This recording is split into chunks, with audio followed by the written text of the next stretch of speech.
Creating upholstered wall panels from shelving units. I guess most of you are well known with this kind of shelving unit. We had a whole lot of them which we wanted to reuse, so we did. We made a wall with panels. Take the measurements, in this case 45 by 92 centimeters. As you are not going to sit on it, I used 3 centimeters thick soft HR foam. Then I worked out how many pieces I could get out of one sheet of foam, as I needed 18 panels. With my foam cutter I can cut through 3 layers at once. This saves me time. To avoid big lumps when putting the panels together or big gaps in between them, I cut the foam exactly to size. To keep in line with the board, I stick one half of the foam first with an adhesive spray and then the other half. Spray both sides. There's no need to use a lot of adhesive, as you are not going to sit on it like with the chairs. Take the measurement over from the foam length and width plus 3 centimeters at all sides to tension the fabric. Basically the same as you learned with the chairs. So this is supposed to be a quite easy job for you by now. The size is now 55 by 1 meter 2.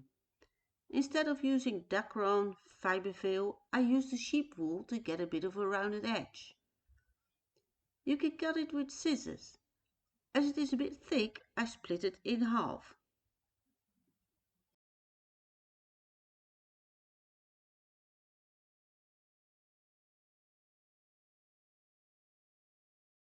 Use the adhesive spray to stick it on. Spray only one side.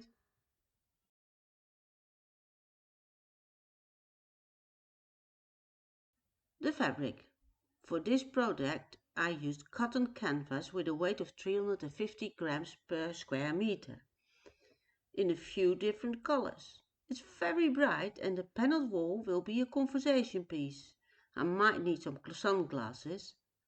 We made a color scheme with a pattern first.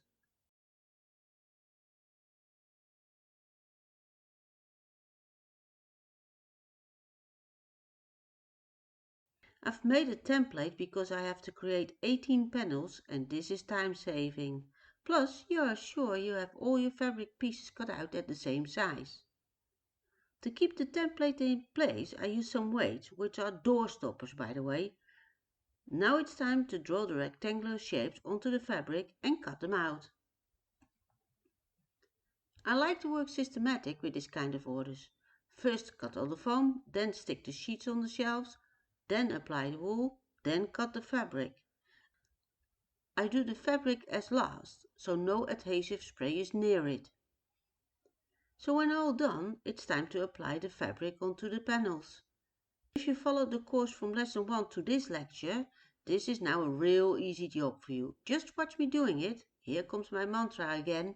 Middle, middle, corners as last.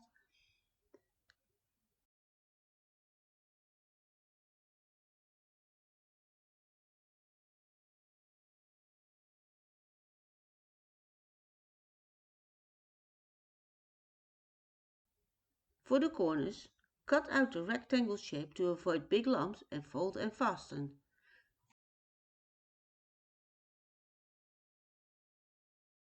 Now only 70 more to go. Before fitting the panels onto the frame, we printed a color scheme so we were sure which panel to fit where. We fastened the panels only with some screws and washers through the holes of the frame. So here's the result.